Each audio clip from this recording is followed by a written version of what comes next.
Michael Boyle's StrengthCoach.com presents the Strength Coach Podcast, brought to you by Perform Better, the experts in functional training and rehabilitation. PerformBetter.com. All right, hey everybody, welcome to episode 260 of the Strength Coach Podcast, the official podcast of Michael Boyle's StrengthCoach.com, the world's best source for strength and conditioning information, brought to you by Perform Better, the experts in functional training and rehabilitation. All right, I'm your host, Anthony Renna, and the show notes are located on my site, ContinueFit.com. On the StrengthCoach.com Coach's Corner, I spoke to Coach Boyle about the kettlebell swing as a power exercise. That's what he's using it as now. And why it's okay for them to do 10 reps with the kettlebell swing, but other power exercises are always 3 to 6. Also spoke to him about long-term athletic development. Lee Taft has been posting a lot on the StrengthCoach.com forum, and he kind of had a little bit of a rant about long-term athletic development. So wanted to get Coach Boyle's thoughts. And we also talked to Coach Boyle about coaching the catch in the clean. I've been working with some hockey players and having some issues with, once you pick up the weight a little bit, they're catching in their palms. So I wanted to ask him about that. For the Results Fitness University Business of Fitness segment, I am on with Alwyn Cosgrove to talk about best practices for testimonials. For the Functional Movement System segment, Eric DeGotti is on to talk about the FMS and your business. How do you incorporate it into your business model? For the Train Heroic Data-Driven Coaching segment, Adam Doughty is on with Tim Robinson to talk about testing. Athletes are heading back to school soon. It's been on the mind of a lot of strength coaches, so they're going to go over some things about testing. For the BodyByBoyleOnline.com Hit the Gym with the Strength Coach segment, Jenn Reiner-Marcello is on. She is the reconditioning specialist for the Minnesota Twins. You might have recognized that last name. She is the wife of Brandon Marcello. Her topic at the Perform Better Summit this year was the hip complex, not so complex. And she was only in Orlando, and I really didn't want to let this lecture die. She covers so much. We went over her outline of do's and don'ts from the lecture. Like I said, there's so much in this interview. She covered everything about the hips, so you're not going to want to miss this. Lots of things to get to, so let's get on the phone with Coach Boyle. All right, now it's time for the StrengthCoach.com Coach's Corner with Coach Boyle. StrengthCoach.com, the world's best source for strength and conditioning information. You can try it out for 3 days, just $1. You'll have access to all the articles, videos, and programs, as well as the best forum on the net. It's the only place to have full access to Coach Boyle. He's on every day. Check that out. You can do the trial membership at StrengthCoach.com. Coach, how you doing? I'm doing great, Ian. How are you? I'm doing great. How was Long Beach? I mean, you went in and you went out. Yep, Long Beach was 24 hours. It was actually really good, and my son had a lacrosse tournament, and I wanted to get up and see the game, so I went in Thursday night, did my talks, got out Friday night, took the red eye back, landed at 5 in the morning, and drove up to Stowe, Vermont to watch lacrosse. There you go. You must have slept like a baby on Sunday. I slept, actually, I got to Stowe at about 9 in the morning, and then I probably slept from 9 to 11, and then I actually, believe it or not, I know you'd be shocked, but I was sitting up having a beer about 11:30 on Saturday night, and I wasn't even tired. There you go. Nice. All right. There's something, I guess, maybe there's something that I can consider oddly admirable about that. I'm not sure. Yeah, sometimes for boozers, it's the beer or the vodka is like kind of like a protein shake. It's like an energy drink. So anyway, for another day. Coach, I was looking at your summer advanced program, and there was a thread on the forum, kettlebell swings, and you said, look, we see swings as an alternative power exercise for athletes or adults, who cannot or do not want to do Olympic lifts. So, I saw in your advanced program, this summer's program that we have on Body by Boyle Online, that you have it in place, not in place. It says snatch or KB swing, clean or KB swing. Why is it okay for you to do 10 reps of swings if you're considering it now a power exercise, and no other power exercise you can do that? Yeah, I think mainly because there's no catch. So, I think the reason I think in the beginning, when we first started to kind of learn about Olympic lifting from Olympic lifting coaches. So for me, let's go back into the 80s.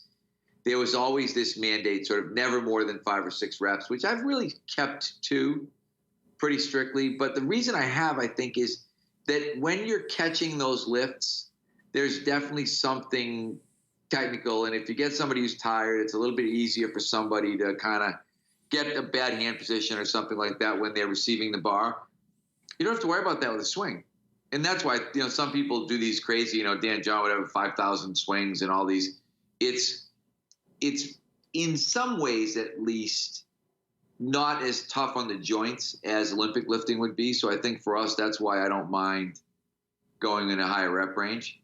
It's also strange in that we do the same thing with medicine balls. 5 just doesn't seem enough in some things, even though if you look, if we get really caught up in the science, then for power, we probably shouldn't be passing 5 or 6. But it kind of feels better. You do a set of 10 and you're like, oh, I like that. So that's kind of where we're at. Yeah, Mike, another thing that I've been questioning lately about it too is with the medicine balls and the kettlebells, I know Brett Jones was talking, I think he said, optimum power would be 30% body weight. We're not worried about percentages with a med ball. Like I actually do pretty light med balls just to get them as fast as they can. Kettlebell swing, I've tried to kind of go in that range. Kettlebell swings seem a little different. Like we don't seem to have this same kind of process or these same rules with the swing and the weight as we might do with the barbell. Are you starting to look at that, like the med balls and the kettlebell is like, okay, we need to change the weights on this? Yeah, and we go lighter anyway. So we've definitely gone lighter. Like we've gone the same route that you have. Because there were a time, I have so many big medicine balls sitting around my facility, 12s and 14s and 16s and 18s that never get thrown. I feel like Godzilla or somebody would have to come in to do anything productive with the 18-pound medicine ball. We've got 18-pound soft toss balls. And the only thing they're really good for is like medicine ball bench press. They're pretty good when, we'll drop them. But other than that, there's nothing we can do that we would do the med ball. And we're finding like 8 is kind of our sweet spot for our adult pro, high school kind of people. But we got a lot of 4s and 6s, and we've been using the 4 and 6. Perform Better's come up with some really nice, small or soft toss balls in the 4 and 6 pound range that I really like. But what's interesting is I really like the 2s, and Perform Better can't sell enough 2s to make them worth buying. So, when they're making balls, they make 2s special for us, for our overhead stuff, like, for like more overhead throws, not slams, but especially with our baseball guys, I think 2 is more than heavy enough when you're kind of comparing it to a baseball. But they find, Chris told us, Chris Boria said, we're the only people that buy the 2-pound ball. Wow, I believe it or not, I sold my gym almost 3 years ago, and he still has the 2-pounders in there because he doesn't really use them, and I still use them. I always use them for my golfers. Same idea as you. Like the 2-pound is still heavier than a golf club. So we were thinking, how do I get this as light as possible? But I would do, believe it or not, some contrast training with the med balls. Like a lot of times I would do like a 6 or 8 pound for a couple reps and then have them finish with the really light ball just to kind of finish with that really fast throw. Well, that goes back to like kind of your speed sticks idea, with golfing. I mean, I do think, and this is kind of the Daniel Martinez, idea of kind of surfing the force velocity curve. But I'm finding that I like surfing a little bit towards the lighter end now, that more so than, and I've said this a bunch of times in the last year. I look at a lot of the velocity-based training stuff and think, I can't see the purpose of trying to do something that's supposed to be heavy and slow and trying to do it fast. There are people who swear by it, but I just feel like it just gets sloppy. Mm-hmm. Okay. I actually wasn't prepared to ask you this, but Mike, I told you a group of hockey players, and I'm teaching them to clean. And this week we've really been focused on it. Like in the first couple of weeks, I just had them doing, hands-free front squat, and clean grip deadlift, and then the clean, the catch grip, I guess you would call it, front squat, right? Just to kind of help let them understand about kind of, using those two fingers, the bar across their shoulder. I also do, I broke it down so we have 6 steps, right? So we do a jump, we do, I call it a scarecrow for them. And clean grip deadlift, blah, blah, blah. I do it in order, and then we get to the clean. Once I'm kind of, everybody understands it. With the lighter weights, they get a better catch, right? With the 45-pound bar, they're 15, 16 years old. And then when I get up to 65 and 85, they're not catching it the same. They're starting to catch it in their palms. What's a solution for that? I think the solution is just, I always say, sometimes I give these moronic answers, but just don't do it the way you did it before. Because the weight shouldn't, if they're doing it right, the weight shouldn't change it. But like you said, sometimes now they start to catch it in their hands, elbows lower. Yeah. And we just are like, nope, get it up there, stuff it up. Sometimes I don't like it, it hurts. I've had guys say, I can't breathe. I'm like, yes, you can. Because if you couldn't breathe, you couldn't talk. So the fact that you're telling me you can't breathe means you can. It's so I just think some of it is okay, we just, we're not going up in weight until we get these catches where we want them. Because the one thing that motivates, especially kids in that age bracket, is going up in weight. If they start catching. Plus, I tell our guys all the time, too, you will never clean a lot of weight catching it in your hands. You just won't. You'll get, we used to get guys like football players, and guys could get up to about 275 pounds where they were kind of holding it in the front squat with their hands.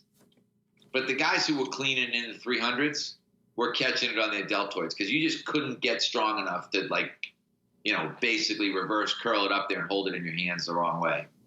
So, I would always encourage them and say, hey, if you want to clean, if you want to be good at this, you've got to be able to get this catch position. Yeah, I've been doing that. I got it from, your original video, you had the bar kind of on the squat rack, and Will Fleming's video, he kind of has them do it. They start out in the high pull position. So he calls it a high bar drop, learning to kind of drop underneath that bar and that catch. So they seem to do that really well. They kind of get it.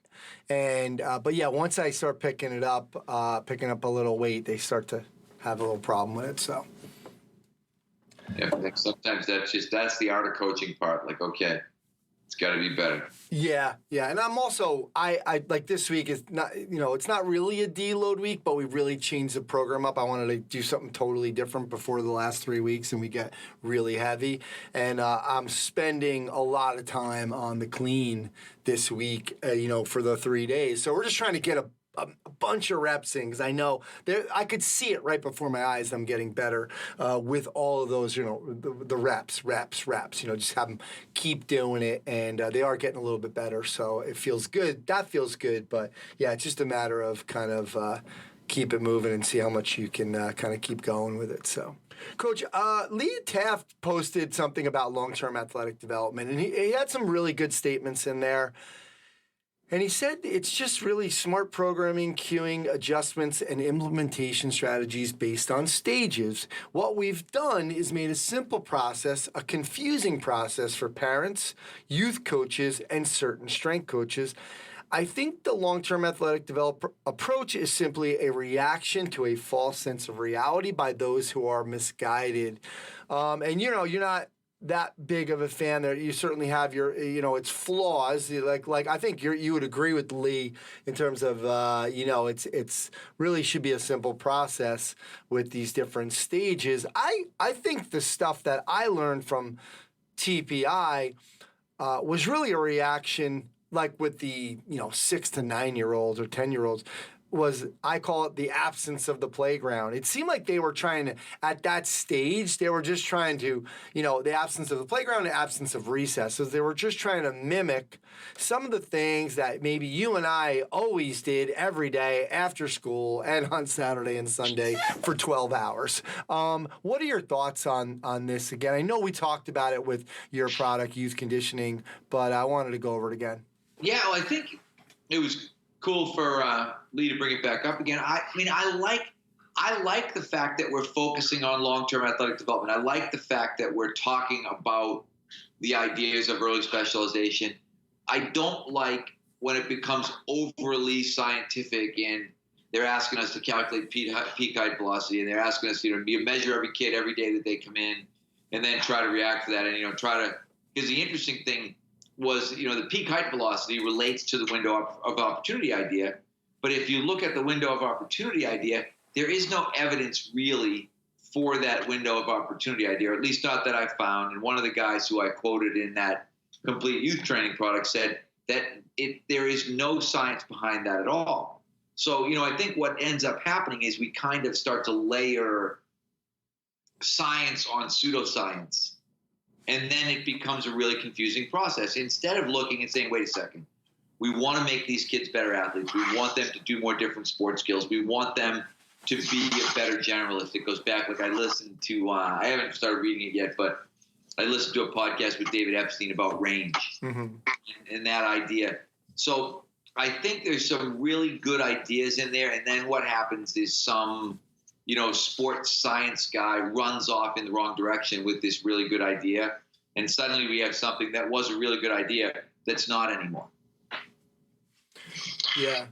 And like I said, I think Titleist did a decent job, although they were getting pretty heavy. And I haven't taken courses in 5-6 years at least from Titleist, and but I know they were going in the direction with that peak height. Yeah, last time I talked to Greg, I think he still felt strongly about that. Again, he didn't feel like it was impractical. I felt like it was practical, but I also felt that timing sprints was impractical and going to create a lot of backlog for us. And now look where I am. So I could very well be wrong on this because I haven't tried to do it. I was doing it with my own son just more out of curiosity. My problem is I feel like once you recognize the growth spurt, the logic tells me that it's too late. Like, oh my God, he grew 3 inches. Oops, I missed that window. Yeah. Whereas, and that's what I say, you got to do it every day. You got to measure every day. And then I'm like, yeah, but if you measure every day, then you get into what becomes significant, and how accurate are your measurements? And there's so much stuff that's going on. And my thing too, this is one of the things that I'd said in the youth training product is, okay, what is the reaction to this when you've got a group of kids? Like, oh, Anthony's in his peak height velocity, I got to change the program. I don't know. I mean, that seems odd to me in terms of, Mike's still not growing. So, we don't have to worry about his speed window being open. So we're not going to let him sprint, or, you know what I mean? It just, like, to me, it's like sprint, jump, throw, lift. Everybody's doing it. I don't care if you're growing, not growing, peak height velocity, no height velocity, male, female, late mature, early mature. It doesn't make any difference to me in terms of you're going to sprint, you're going to run, or you're going to jump, you're going to throw, and you're going to lift. And you're going to keep doing it for, at least for a couple of years until we really get out of that, free period. And some of that, it's so great because, I always said, I always used to say the same thing. I'm not a very religious person, but it's like body by God. You know what I mean? Like there's stuff going on here that I got nothing to do with, but it's really directly benefiting me. Yeah. And it's like these kids are, they're growing, and some of their fact that they're getting stronger has nothing to do with what we're doing, but it does have to do with the fact that we're doing it. So again, a kid who's not lifting isn't going to be getting stronger when he's going through his growth spurt. A kid who is lifting is going to get stronger, and it's almost like you're getting free strength, but it's like you got to be in the game to benefit. If you're not in the game, you don't benefit. If you're not lifting and you're not running sprints and you're not doing jumps, then you're not going to benefit when any of this good stuff happens. And as I said to you, I think we talked about this last podcast, I really do believe there's some exponential effect to doing this stuff during the growth spurt. Yeah, it's so true. Like, also, you always say it's like cheating at that, that certain age, and I don't know if I said this to you the other day when we were talking or not. I have trouble remembering which conversation I had with who, but I've been talking about the idea with some of my friends that I'm not so sure the idea that weight training is going to stunt your growth, I'm beginning to believe that weight training while you're in your growth spurt might enhance your growth. Because we've seen, we have a group of kids who are all growing at an unusual rate. And I don't know if I said this last podcast or not. I can't remember, because I've had this conversation a bunch of times with a bunch of people in the last month or so, where I'm saying we've got a bunch of kids and they're all taller than their tallest parent right now. Wow. And you kind of start looking at it and thinking, is this just the way that it is? Do we just have a group of kids like this that are going to be kind of taller than the tallest parent, and that's going to be okay? Or is there maybe something about lifting and stimulating long bone growth when your body is stimulating long bone growth that may actually have the reverse of the process that we thought? The idea is not going to definitely stunt growth, and it may actually enhance it. That's a little bit out there, but I'm not so sure that there might not be some substance to that. Interesting. Good stuff. All right. We got to find more out about that. We got to get somebody to do that study. So, yeah. Coach, good stuff. We will let you go now, and we're going to talk to you next time. All right, Ant. I appreciate it. Thanks. All right, right now, Perform Better. It's the big summer sale. Biggest sale of the year, 40% off so many items. When I say they have so many items, they have absolutely everything. This is the best time to either upgrade your gym or start your gym, especially with financing that they have. You can see more about that at performbetter.com. Also, guys, don't forget Perform Better Functional Training Institute. They have a dry needling course on September 13th and 14th, and the Speaker School, Thomas Palmer Speaker School, on September 19th to the 21st. You can check out performbetter.com for other products and info on their educational seminars.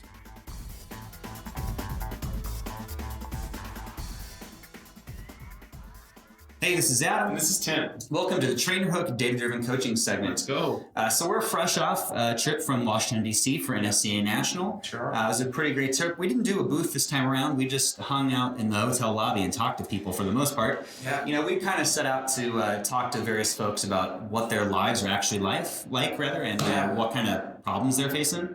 Because, we've been in sports and strength conditioning. We're a little removed from that now. And you just got to make sure we stay close to people. Yeah, absolutely. We wanted to learn as much as we could in a short period of time. So we talked to tons of people from a ton of different, training environments. But one thing that kind of held true throughout all of our conversations, or most of them anyway, was this idea of, sports seasons are coming up, colleges are back underway, and everyone's going to be, testing out their athletes, right? So whatever form that takes, I'm a football guy, so my experience is in 110-yard tests, 300-yard shuttles, 40-yard dashes.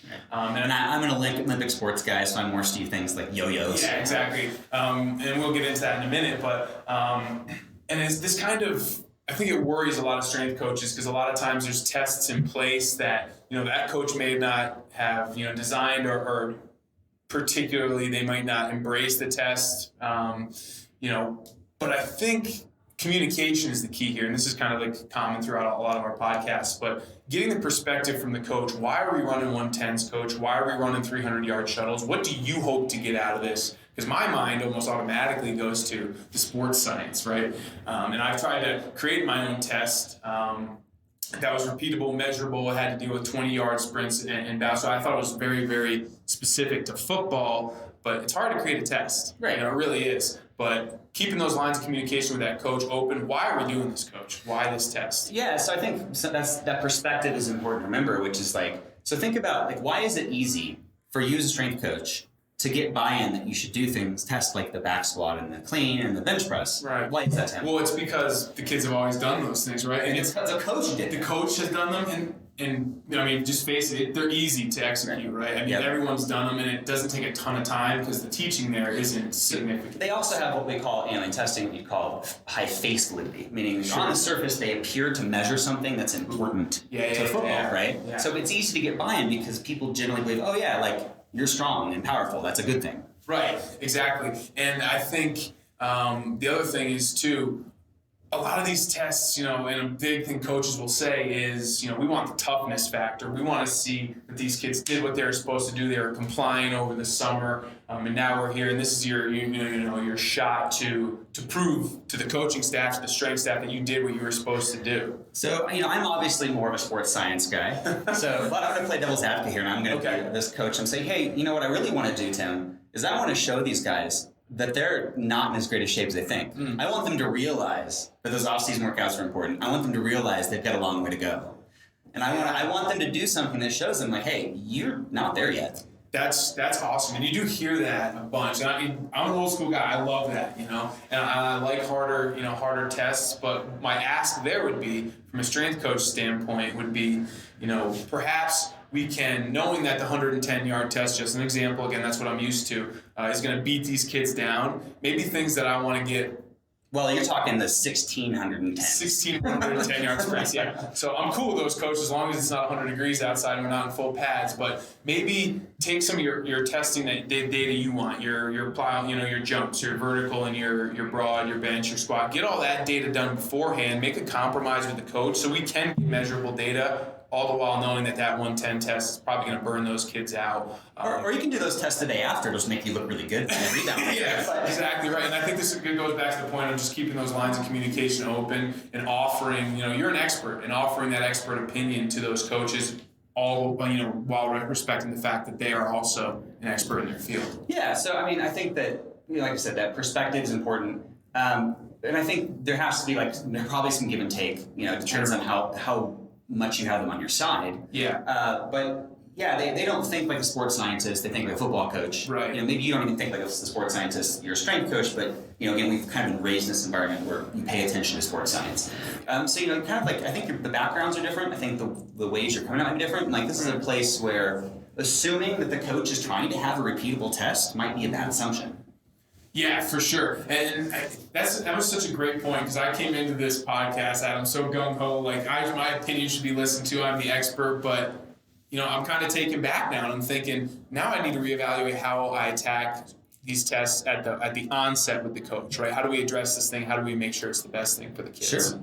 That's going to do it for us today. Be sure to go to trainheroic.com to start your 14-day free trial. When you're talking to our representatives, like Tim here, be sure to tell them the Strength Coach podcast sent you for 10% off a year of the Pro or Elite Edition.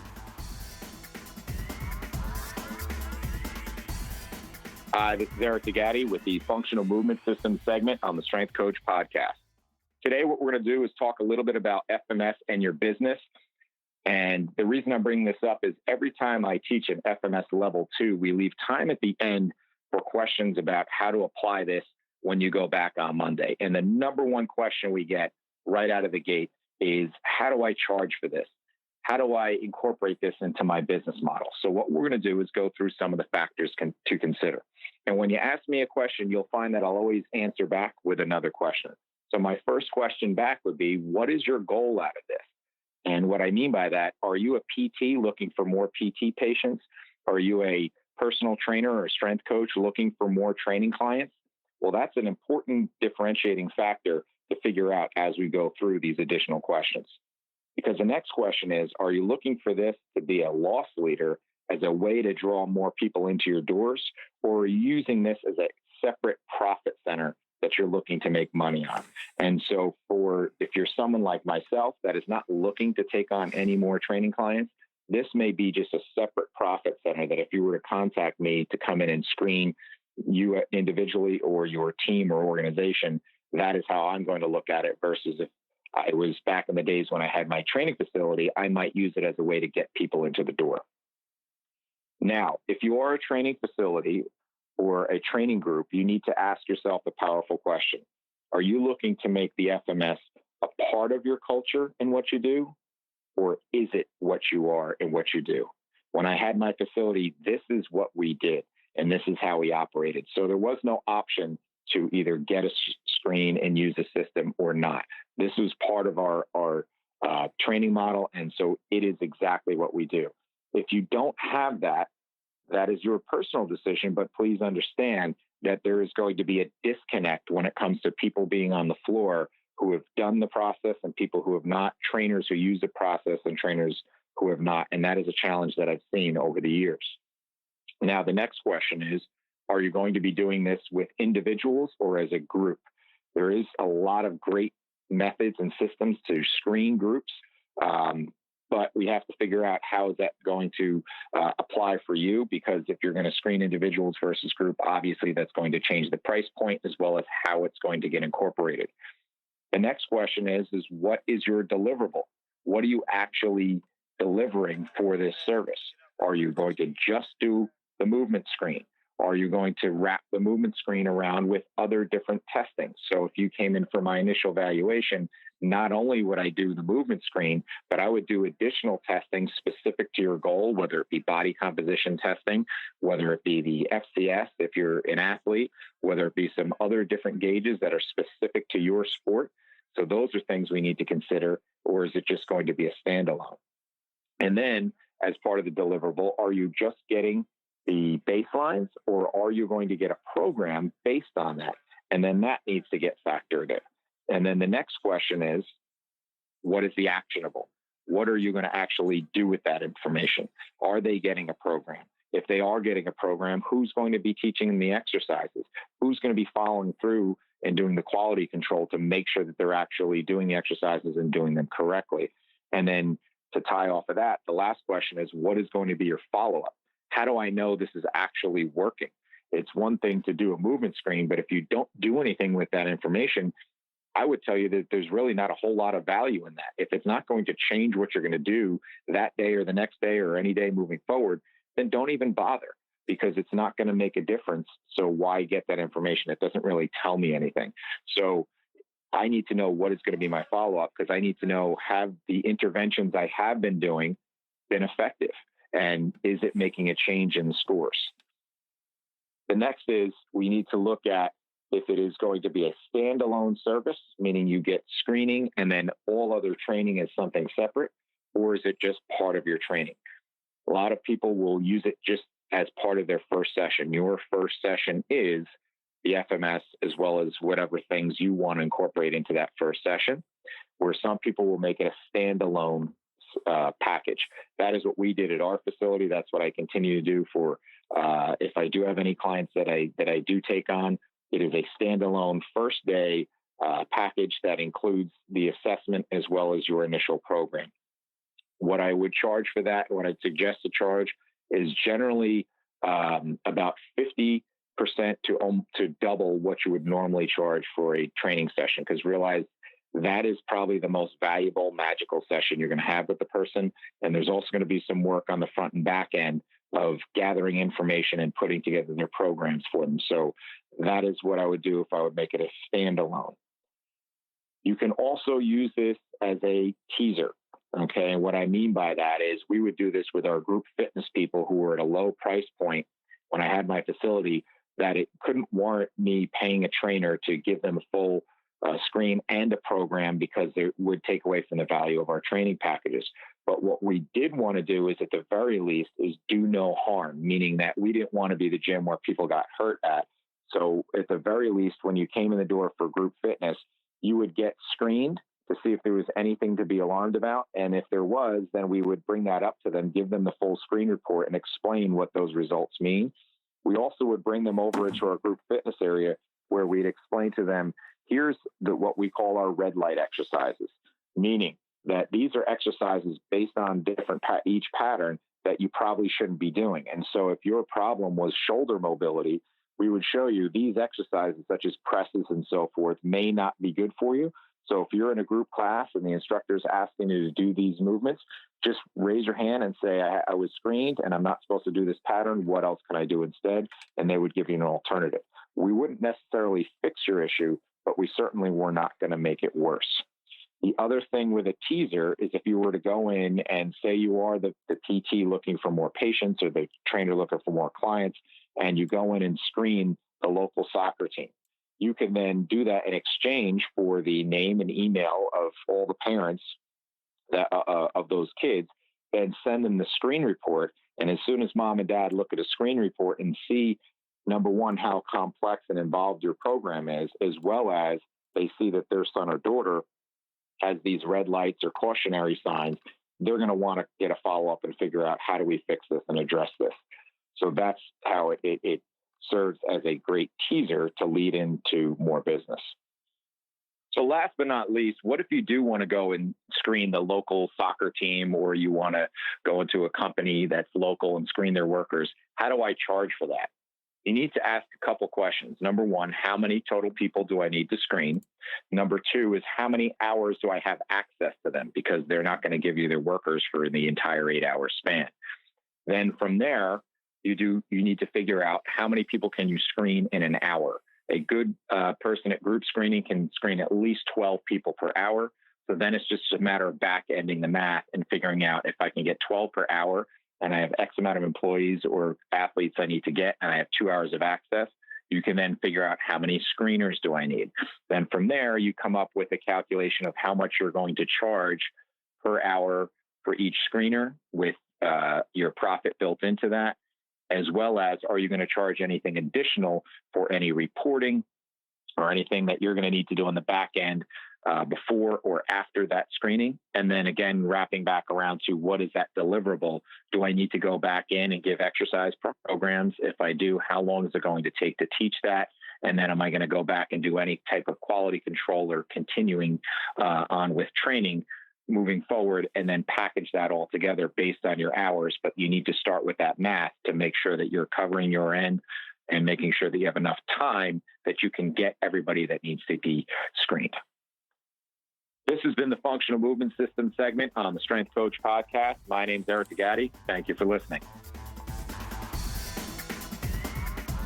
All right, now it's time for the Results Fitness University Business of Fitness segment. I'm here with Alwyn Cosgrove. Alwyn, thanks for doing this. Hey, thanks for having me on, Ant. I'm trying to ratchet it up. It's our fourth one, everybody. Alwyn, let's talk about, we all know how important testimonials and social proof is, but like, I've seen so many different types, and I think, I'm not sure, and you would know better, if people are tired of the before and after pictures, but or if they don't believe them, because there's been so many like, hey, you know, like so much quote unquote fraud with that, right? Are before and after pictures the best way to go? Should we do videos? Should we do them all?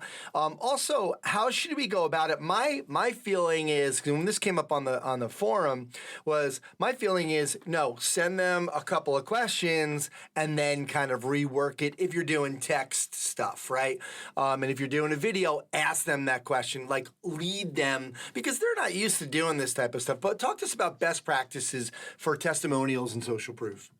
So the hardest part is, the best testimonial comes completely organically and spontaneously when a client just tells you something, right? Yeah. So you've kind of have to always be on your game, ready for that client saying something like, you know what, man, this gym changed my life. And you're like, hey, can you just write that down and give that to me? And then they don't know how to write, and it's a month later and they don't get it. Yeah. So you've almost, and this sounds, my coaches don't have their cell phones on the floor. We don't have the iPads on the floor. But when we hear that, they're allowed to go get an iPad and go, can you just say that again? Right? Because that's the best one. That's completely organic, captured, spontaneous one, right? Now, to collect them, the before and afters, the problem with before and afters is a few years ago, FTC made a ruling that you can't use that phrase, results not typical, at the bottom. You have to disclose what typical results are, which is hard when you run a gym and you got one kid trying to gain weight, you got one girl trying to lose weight, and if you average those two people out, the results are zero, right? Right? One gains 10 pounds, one loses 10. So that doesn't work. So what's worked best for us is just to show somebody working out. You can show a before picture and then them working out, but with no claims as to numbers or anything like that, right? That's just legal stuff. If you always get 10 pounds off of people and your average result is 10 pounds in 1 month, and you can document that and prove that if you were challenged legally, absolutely, you've got it, right? But if you can't, and if you train people for different things, and some clients are, on maintenance, then you just, it's not going to work. So one of the things that we ask is, hey, tell me where you were before you joined the gym. It's really asking someone their story. Testimonials are always weird, because if I'm like, hey, if you ask me, can I get a testimonial? I'm like, yeah, Ant is a good dude, and I like him with him, right? And it's just so, they all sound the same, right? Yeah. Like you could just change the name on it. But I'm just like, all right, so we're just going to ask you about your story. Tell me where you were before you joined Results Fitness? And I'll get a little story. And what made you decide to join? What was the turning point? And I'm like, and where are you now? What are you doing this weekend? Like something like that. And then I always ask something like, what's your favorite exercise? What's your least favorite? So I get some fun stuff. And then I finish with, if someone's on the fence about joining Results Fitness, what would you tell them? And how you collect that, I like video because I can see expression. And we've got so many platforms now where like before, man, I remember trying to put a video in a Perform Better presentation. Man, it was like cracking the FBI code. It was so hard. Now it's so easy, right? We can collect video really easy, but then I can take that video and I can transcribe it. I can screenshot parts of it. I can put the wording with the client doing another exercise. I can edit it and turn it into something like a little promo video of the client. You can do so much with it. But I think social proof is still hot. It's still, I tell you I'm good, you'll think I'm boasting, right? Everyone tells you that I'm good. You're like, all right, there must be something to it, right? So it's the key thing is, I'm just going to review it, is we're not asking for a testimonial anymore. We're asking for your story. Right? Hey, Joanne, tell me where you were before you joined Results Fitness, and what made you decide to come in? And were you skeptical in the beginning? Anything, just build that rapport with them.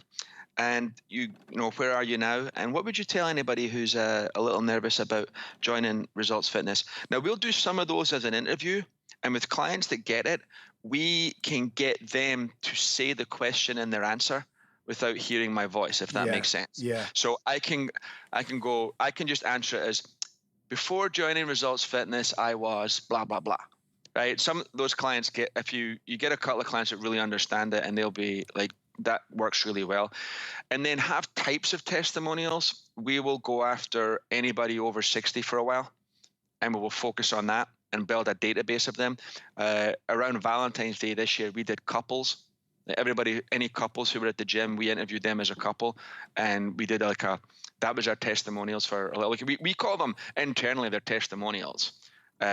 For clients, they're stories, and for my coaches, I want them to capture the magic moments. Nice. Like when a client hits a PR, I want that on video if we can get it, right?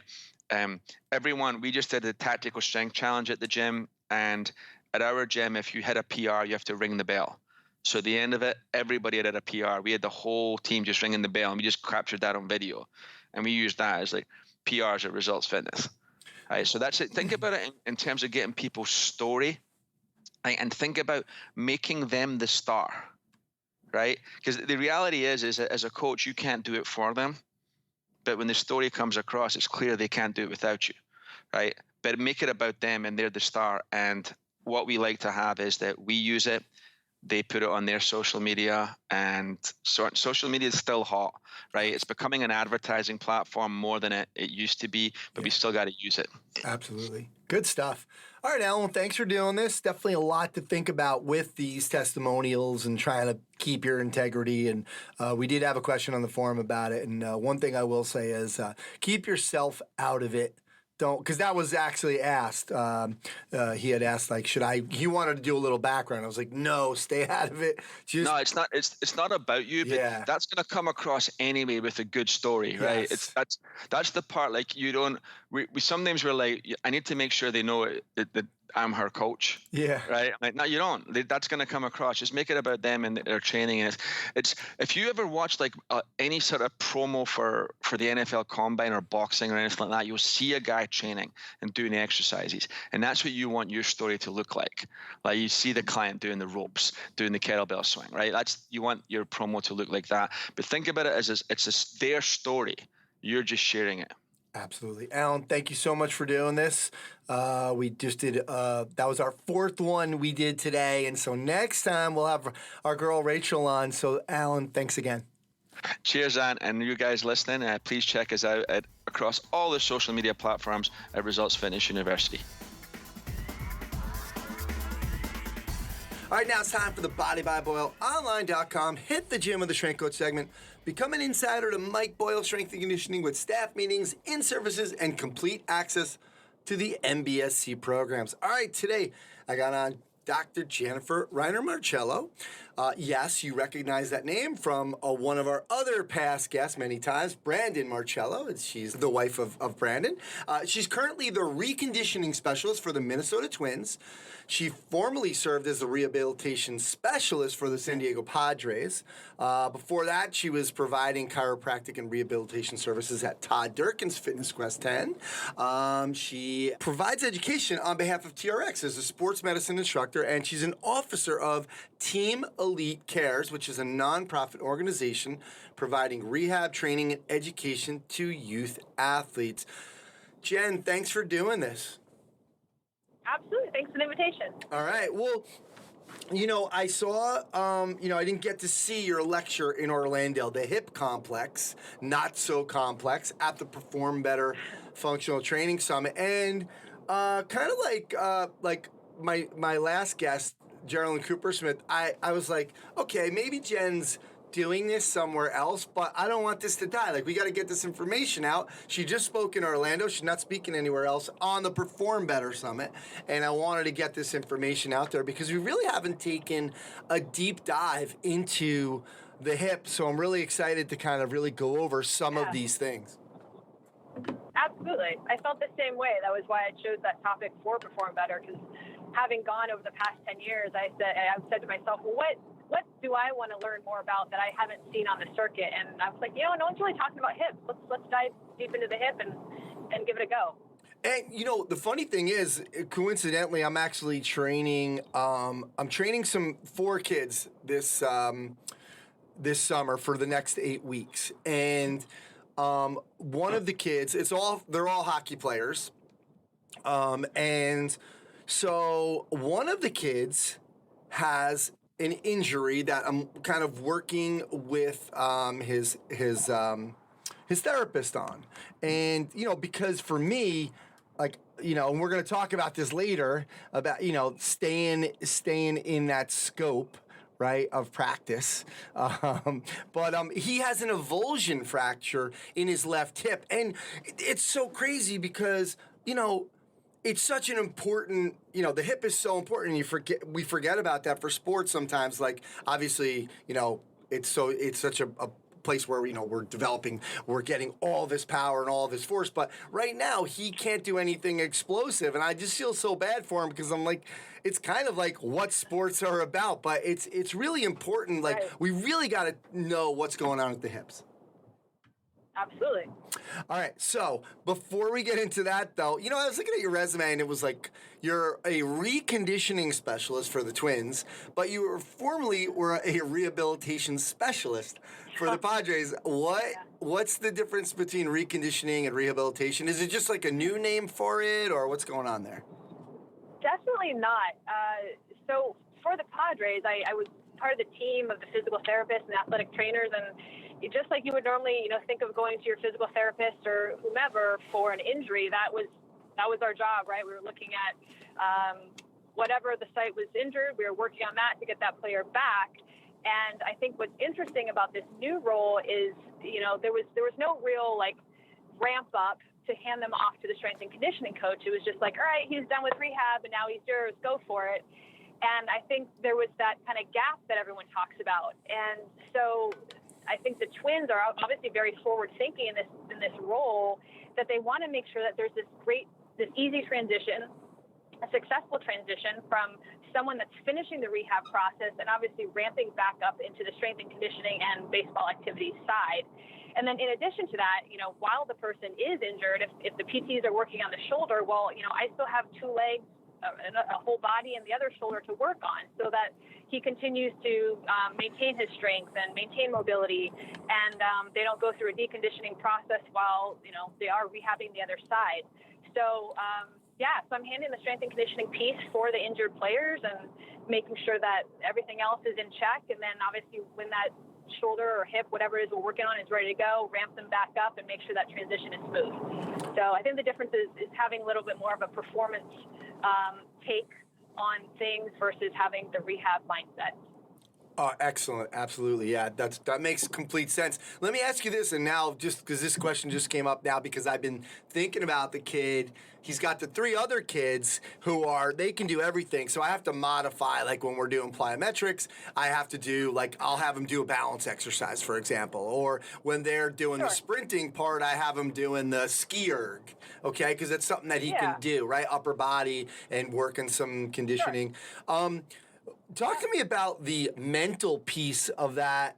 I mean, do you kind of have to, really kind of be almost like a psychiatrist where you're kind of, hey, it's okay, we're doing this and we're doing that. Because like you said, they're still doing something, but they're not doing what everybody, and they sometimes can feel left out.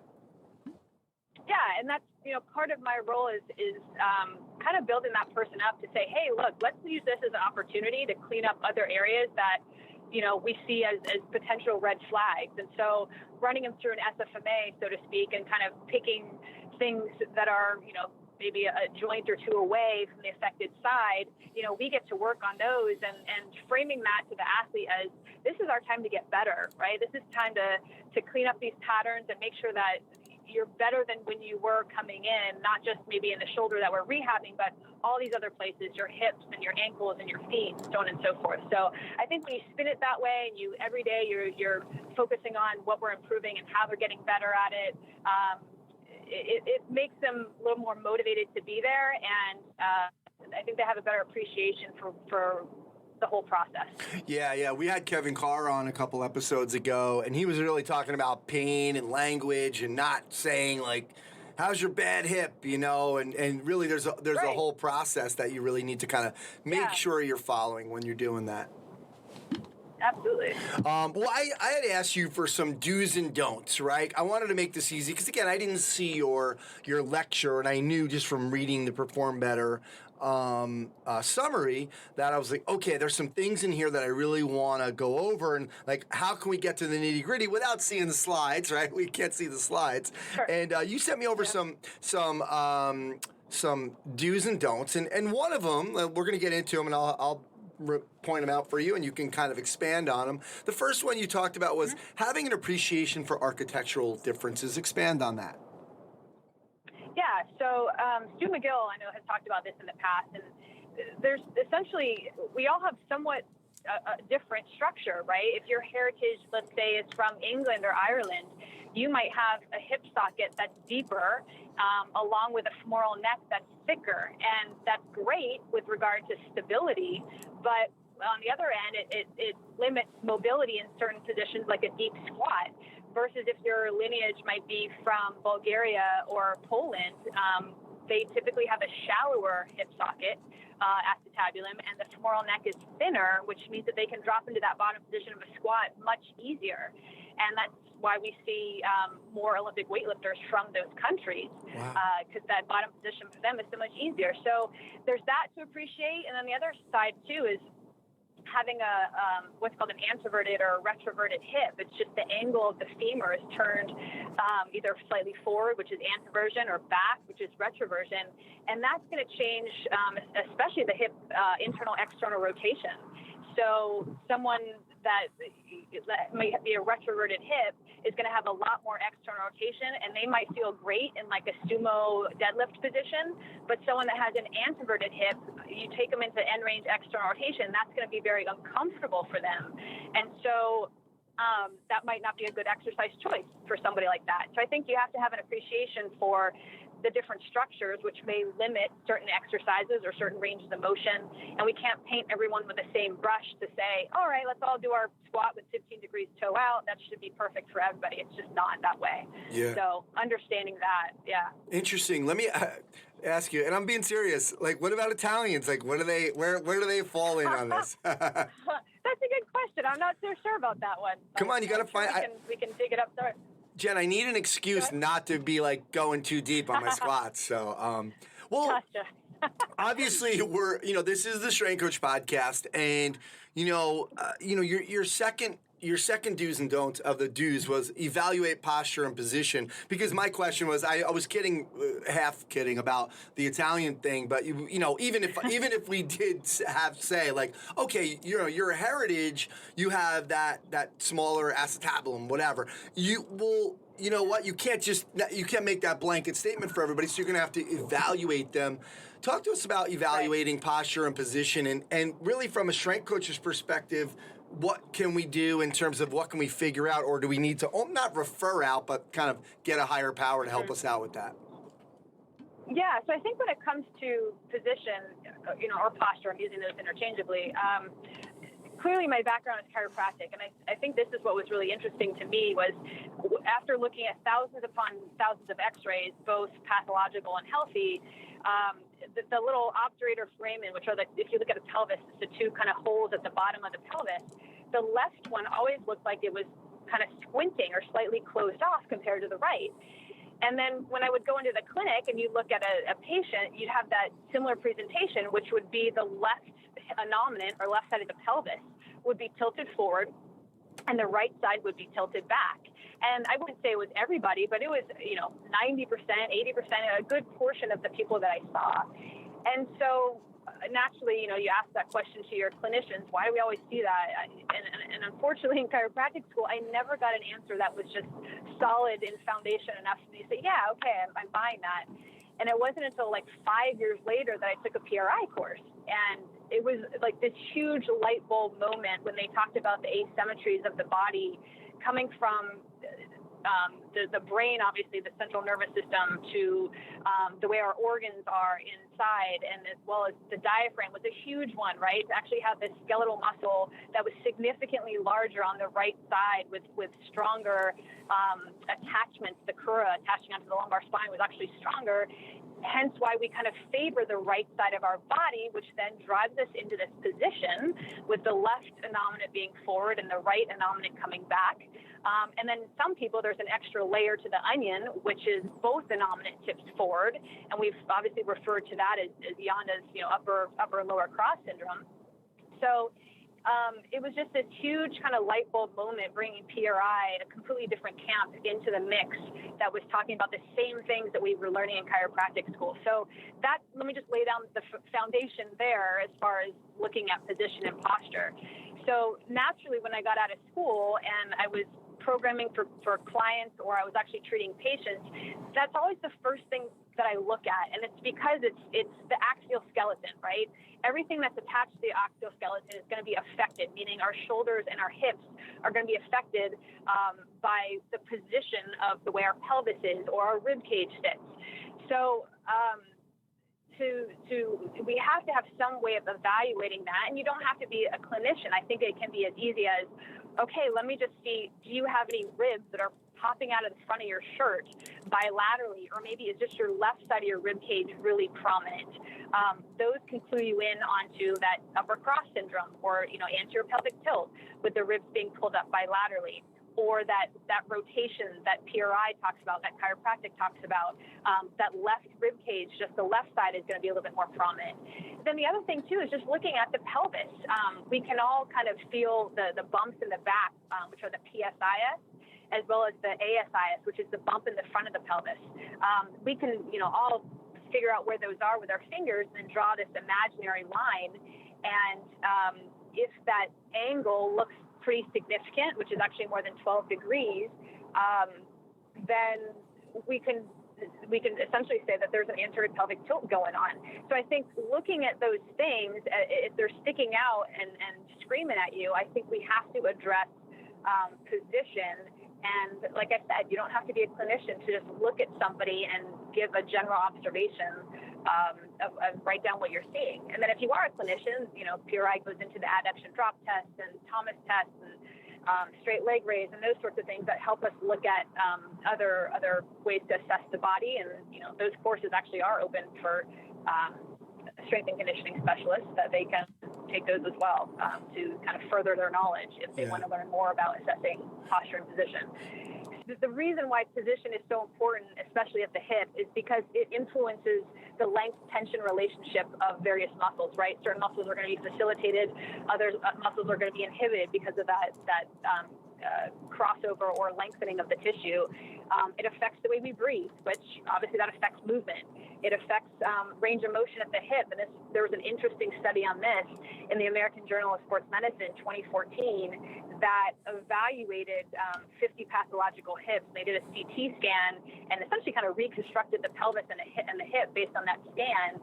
And what they found with these certain hips that were diagnosed with FAI, femoral acetabular impingement, as that femur came up into flexion, it was butting up against the pelvis, the acetabulum. And what they noted was that those pelvises, or pelvi, however the plural is of pelvises, were essentially in an anterior pelvic tilt. And if they brought the pelvis back into what was considered more of a neutral position, the femur then cleared the acetabulum no problem, and that impingement essentially was decreased. So it absolutely affects how the hip works, internal, external rotation, flexion, extension of the hip. So we have to address those things with regard to the pelvis first, I think.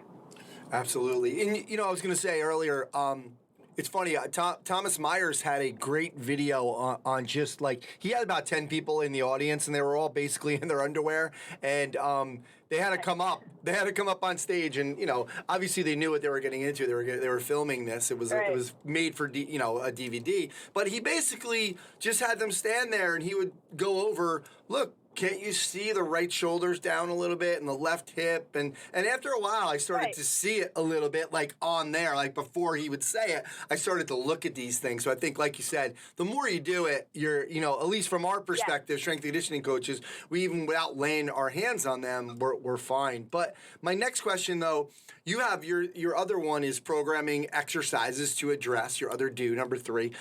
Programming exercises to address postural issues. But my question is, wait a minute, if this is the way we're born, really, and this is kind of like we have all these, organs the way they are, can we really fix this stuff?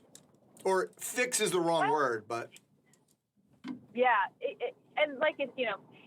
to some degree, having this sort of asymmetry is normal, just as you said, right? It's when we get outside of that kind of normal range do we see these things becoming a problem.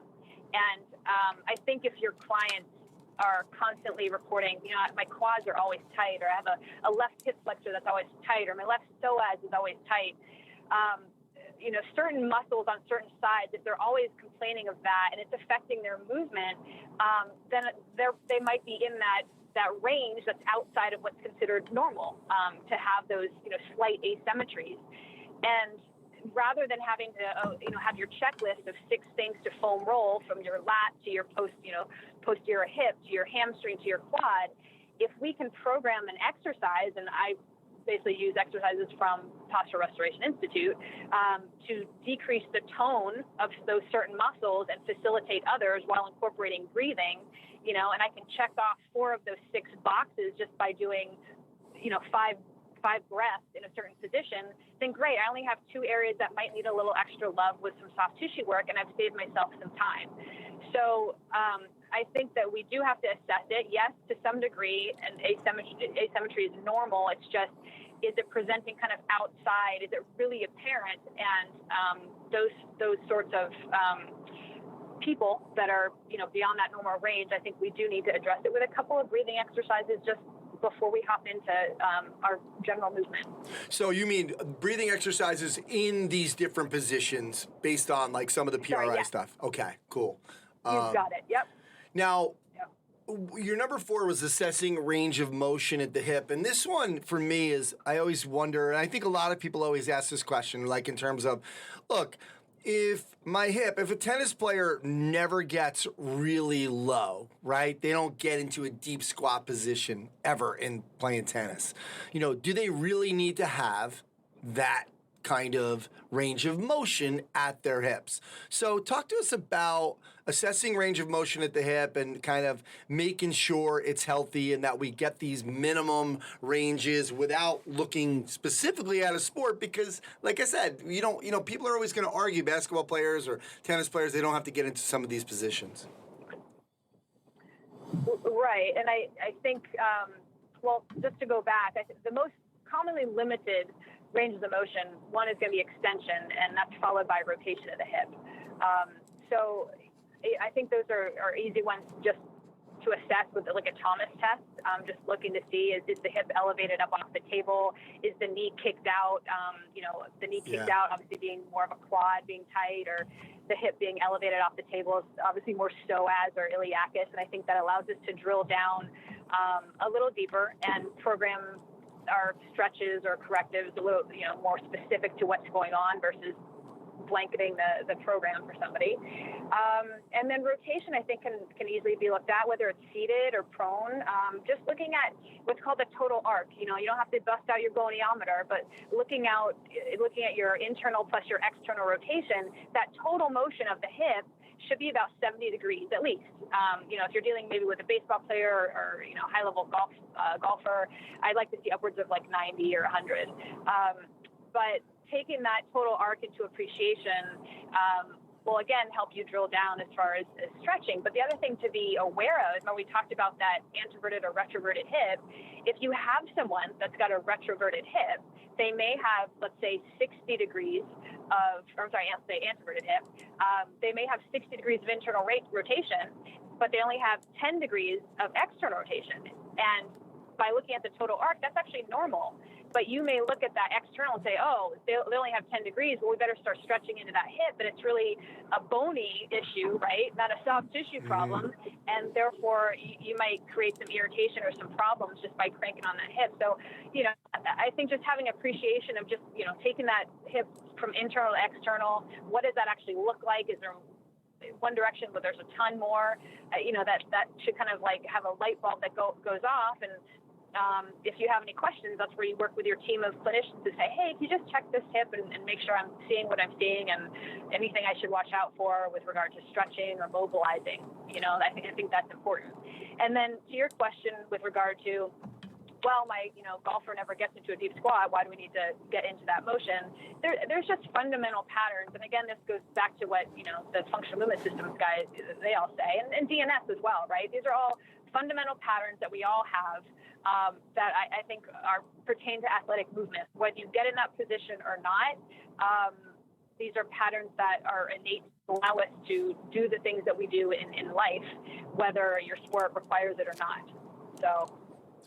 Okay, number 5, which sometimes I'm always confused about this one. This is stabilizers and prime movers and how do they work together. I mean, we've heard, the prime movers are taking over. The prime movers should be like really doing most of the work, and your stabilizers aren't working. And I gotta say, I always do get confused about this part of this statement.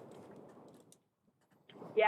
So, essentially, like, we have to understand what both are, right? So the stabilizers are essentially they're shorter muscles. They have shorter levers. They kind of control those fine movements. Just think about keeping the ball in the socket, same as the shoulder. There are some smaller muscles in the hip, such as the obturator and the gemelli and pelvic floor. Those are really helping to keep that femur centered into the acetabulum. Versus our prime movers are obviously going to have larger levers, and they're responsible for large movements and creating, generating strength and power and so on and so forth. And so what the equation essentially is basically is when those two are working together, the prime movers and the stabilizers, we get a maintenance of the joint in the position, in the center, it's centrated essentially in the ball and socket analogy. Versus if there's any sort of inhibition, and that can come from pain, it can come from edema in the area, poor positioning. Any of those can inhibit the stabilizers, and there's obviously research that talks about when things go awry, typically the stabilizers that become inhibited, and as a result, you have these prime movers that are these strong, large muscles, and they kind of take over the show, and as a result, that the joint essentially gets pulled into the direction of that prime mover. And I think Shirley Starman had a great example with hip extension being, if it becomes more of a hamstring dominant movement, that hamstring obviously has a longer lever than the deep fibers of the glute max. And so when the person goes to extend the hip, rather than the ball staying centered in the socket, that hamstring allows the femur to glide anteriorly or forward, and that can obviously irritate the front side of the hip. Versus that glute max has a shorter lever. It's in a much better position to extend the hip, and as a result, when it does, you get the ball centered inside of the socket. So it's this imbalance, like I said, whether it's positioning or an injury and edema or those sorts of things that can cause inhibition that sets that off. And I think just asking your client where you feel an exercise, like take a single leg glute bridge, right? Where do you feel that? If they're reporting, oh, my low back or my hamstring or my quad, they're clearly not using the right muscles to do the job. And we want to obviously hear them say glute because we know that obviously the stabilizers are then doing their job and the right muscles are kicking in. And then also watching the quality of the movement, right? Are they moving from the right areas? Are we seeing certain areas that shouldn't be moving, that should be stable? So I think having an appreciation for those things. And then I think functional movement systems does a great job of trying to clean up those patterns by offering ideas of, do you put a distraction into a joint or compression into the joint, or you can use some sort of a feed forward mechanism to get those stabilizers to fire first to then, clean up that pattern and produce better movement. Yeah, it is. It's so confusing because obviously there's so many muscles that kind of cross the hip, right? And and there's some big ones in there. When you get some of these athletes that come in there, that they got some big glutes, and if they're not using them, it's like, how could they not be using those big puppies, man? It's amazing. Sure. Yeah. Number 6 was programming, and this one I haven't heard, and I'm confused about programming acetabulum over femur. Yeah, so I think we do. This is coming from some DNS, dynamic neuromuscular education, their philosophy, and that's looking at not only moving the femur on the acetabulum, but also moving the acetabulum over the femur. So if you look at how babies develop, obviously we start on our back and we start kicking our arms and the legs, and that would be a femur moving on an acetabulum. So that's how we start. But once the baby gets over to a sideline position, the weight of the baby is now limiting the motion of the femur. And in order to get to a quadruped position, you have to move the acetabulum over the femur to get to a quadruped position. So from an obviously early age, we start to develop muscles moving in an origin to insertion and an insertion to an origin fashion. So it's going both ways. And so when you get us upright and you look at things we do every day, like gait or running, once our foot gets in contact with the ground and the tibia comes into internal rotation and then the femur follows into internal rotation, you get to a point where now the pelvis has to move opposite over the femur, right? The femur is now planted and the pelvis has to move over the femur in order to slow us down and absorb force. And so I think it's important that people can dissociate and do both ways so that we know the athlete or the client is using muscles to do those certain jobs of deceleration and not just relying on the structure to slow them down, which can obviously create issues down the road. So whenever I work with golfers or baseball players, which is obviously where I'm at these days, taking them into a position of being on their side, kind of planted up on their elbow. It's called a baby get-up position, and bringing the hip up into about 60 or 90 degrees of flexion while they're in that side position on their elbow, and then just having them kind of open and close the hips. Can they move the pelvis over that femur? Can they dissociate the two? And then taking them up to a little higher level, meaning like a quadruped position, and getting them into like a bird dog with the arms actually being on the floor, stabilizing, and just the leg being out. Can they rotate the pelvis over that stable femur that's perpendicular with the ground? And then maybe taking them up to a lunge position and making the femur stable, like their front leg. They can't move that front leg, and having their pelvis open and close over that femur, which obviously looks much like a pitcher slowing down after they deliver the ball. So, can they demonstrate this movement, and can I maybe program something like that into their exercises that they can then demonstrate, yes, I know how to dissociate the two, and get me into some closed chain activity, which obviously is joints like closed chain activity in terms of a compressive load versus a shearing force. So I think that balance is, if you look at a lot of our exercises, especially with rotation, we tend to do a lot of open chain activities, like I said, like, clamshells being a major one. Yeah. Okay. Yeah. That makes more sense, because I remember really when TPI first kind of came out with their tests, and we were kind of testing passively internal and external rotation, right, of the hip, and they were on their back with their knees up, their knee up, and we were moving it, and some people were saying, wait a minute, that's not the way the golf swing works, because the pelvis is rotating over a fixed femur, not the femur, not the, because at the time when you're on their back and it's this passive, so people were complaining that this isn't going to tell me anything about what they can do when they start to stand up. So it's very obviously it's a similar idea. Yeah, exactly. Cool. And I love this one. One of the things that have changed so much for me over the last couple of years is really looking at the feet. So you said top down versus bottom up. What happens at the foot can affect the hip. Right. And for some reason, when I came out of school, I felt like there were two camps, right?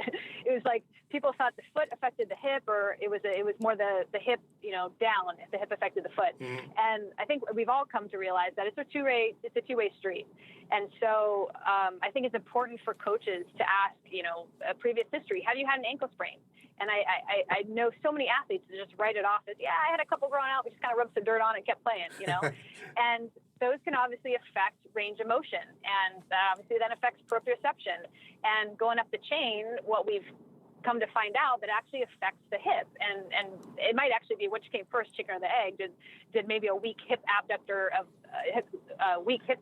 then create the ankle sprain, or did the ankle sprain create the weak hip abductor? But we know from the literature that we've seen that, right? If you look at, I think it was American Journal of Athletic Training, and one in 2006 and one in 2017 that I was reading, that they looked at chronic ankle sprains, meaning two or more on one side, and compared it to the unaffected side. And what they found was that there was a significant difference in hip abduction strength on the side of the chronic ankle sprain. And then in the other study, they measured hip abduction strength in a soccer team, and then compared at the end of the season, who had these ankle sprains? And lo and behold, it was the guys that had the weak hip abduction. So it's something that we have to consider, as far as surgeries or injuries, with regard to how that can affect the hip. And then the other thing, obviously, I think from a coaching standpoint, which I'm sure a lot of people use, is cueing your weight into different parts of the foot to get the desired outcome as far as muscles turning on. So a deadlift, everyone talks about getting your weight into your heels to energize that posterior chain and get you more active into your glutes and hamstrings. So I think it's interesting that just by shifting weight into different parts of the foot, we can then facilitate certain muscles to make that movement better and have it be more effective for our clients. Yeah, absolutely. I think it's one of the aha moments for me a couple of years back was, working with Strong First and really focusing on, the corkscrew and corkscrew in the feet into the ground, and it really helped me get stronger. Even in shoulder presses. So it was like, hey, you guys, your legs should be sore after heavy shoulder pressing, because of the fact that you're driving into the ground, you're using those glutes so much that they should be working really hard and over time. Cool. Cool. Well, the don'ts are going to be kind of our wrap up here, because these are just some things that I think really are going to be really just in general. I think it's not just for the hip, but your first don't was, make sure to don't go out of your scope. Stay within your scope. Yeah, and I think, there's so much that strength and conditioning coaches can do. Like I said, observation, right? We can look at a pelvis, we can look at the ribs, and that's totally fair game. And even certain things like a Thomas test, right? If you're just looking at what's the length of these muscles in these positions, there's nothing wrong with that. However, when it comes to maybe finding some sort of pain that's generated by those tests, or you're not quite sure if you're looking at a range of motion of the hip and something pops up and you're like, oh, maybe I'll, try and mobilize. That's where I think, the hands-on stuff, or trying to, figure out why they have pain, obviously is kind of beyond that scope. And I know there's a lot of great courses out there that are offered to both sides in terms of rehab and training. And I think we have to make sure that we're not applying some of those strategies that we learn in those courses beyond what we're supposed to be doing. So, and the other thing too is that if you have good people to work with, right, you gain a team around you. Now you have a great referral source because they know that you know what you're talking about and you're not afraid to refer them people and open up a conversation. Yeah, that's always why I love TPI, is because they, although a lot of people who took the course, the golfers that, the golf pros would come in and they would say that, look, we want you to know what's going on in the body. We want the trainers to know what's going on in the swing. We just don't want you teaching golf trainers. And you golf pros, we don't want you teaching fitness, which that doesn't always happen, but whatever. Right. But so number 2, don't force things. And I think this is the hardest thing for us because we want to push our guys. Right. And we want, and gals, and we want to make sure that we're relevant. I think that's a lot of times with us is, are we getting them? Are we getting them in, are we fixing this? Are we helping them? What are we doing? Yeah. So you don't force things. And a couple things that come to mind is, remember I talked about that sumo deadlift, right? And you may have a client that absolutely wants the sumo deadlift. And you look at their hips and maybe they've got that anteverted hip and they just can't physically get into that position. And so driving them and driving them into that position and trying to work on that may not be appropriate for that person. Or, maybe someone has had some sort of a hip surgery or hip injury in the past, and you can't force things to happen on certain structures. And I think you just have to appreciate those things and do the best that you can, and you make the best of the situation. But like I said before, you can't paint everyone with the same brush and do the same exercises with everyone and think it's going to go according to plan. Yeah, I think it's interesting because just the stuff that you brought up about really genetics and where you're from is really a good reminder that look, there's going to be some things in there that you have no clue about and you have it's not always going to be just because they're tight or they're weak-minded and they're dogging it today. There's some other things at play here, so good stuff. Number 3, last one, don't assume, evaluate. Yeah, and I think it always blows my mind how, actually in both worlds, and sometimes in the rehab world, I see people just going right after treatment and they've done no sort of evaluation. And for me, it's like, how do you even know what you're going after, right? How do you write a program if you don't know where that person might need to improve in certain areas?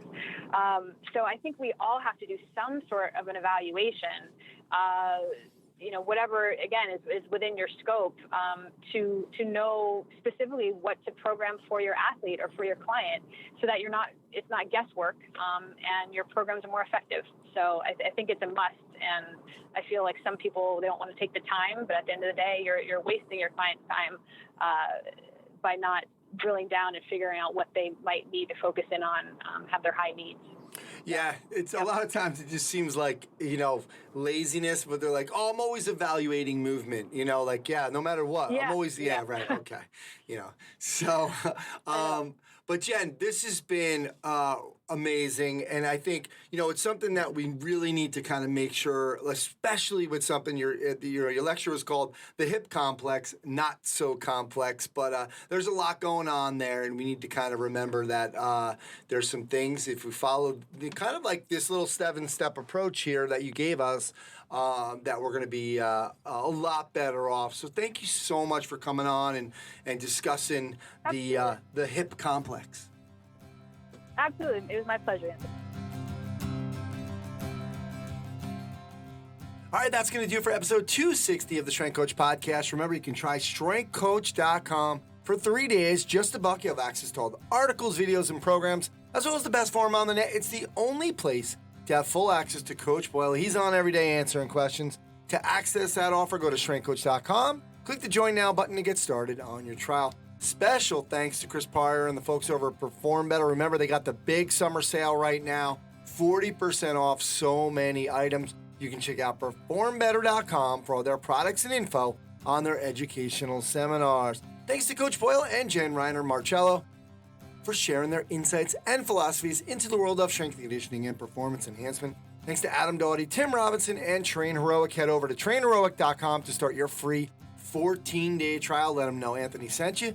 You'll save 10% off your first year of the Train Heroic Pro or Elite Edition. Thanks to Alwyn Cosgrove for the Results Fitness University Business of Fitness segment. Check them out at resultsfitnessuniversity.com. Eric Degatti and Functional Movement Systems. Check them out at functionalmovement.com. My name is Anthony Renner. You can go to continuefit.com for the show notes and all of my resources. Thanks again, and I'll speak to you next time.